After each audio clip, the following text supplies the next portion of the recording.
Hello, Sydney McDaniel. Heiling Hitler at work, huh? Platinum Salon in West Virginia, is that where you are? You know, claiming irony to act with impunity has already been done. I mean, that's what Nazis always do. They always try to act with impunity. That's why they go online with fake accounts, with troll accounts, with anonymous accounts, sending you horribly racist things. And if they get caught, they'll try to say, no, I was just joking or being ironic.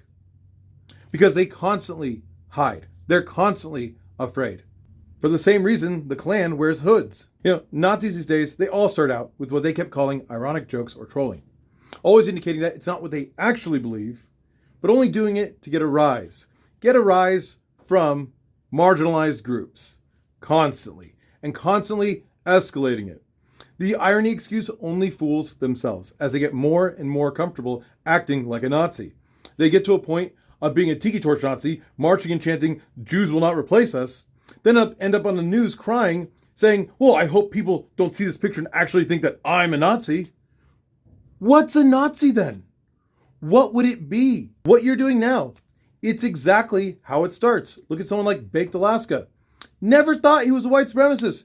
He literally called himself a Nazi and said horrible things about all marginalized groups, horribly racist, horribly homophobic, like just the worst things you could think of. All of it ironic.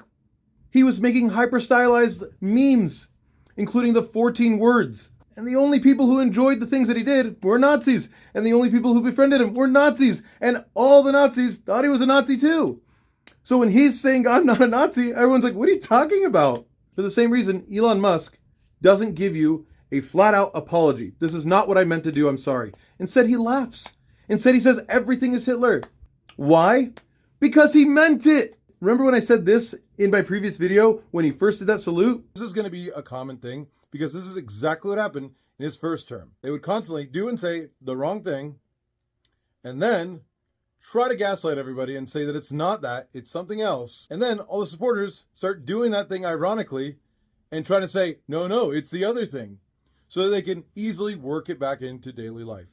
Notice how I was 100% right immediately? And the fact that the only person on the news that actually called this a Nazi salute was fired and nothing happened to Elon is setting a very dangerous precedent. Since we have no adults in the house, allow me to set the precedent of how things are going to work this time.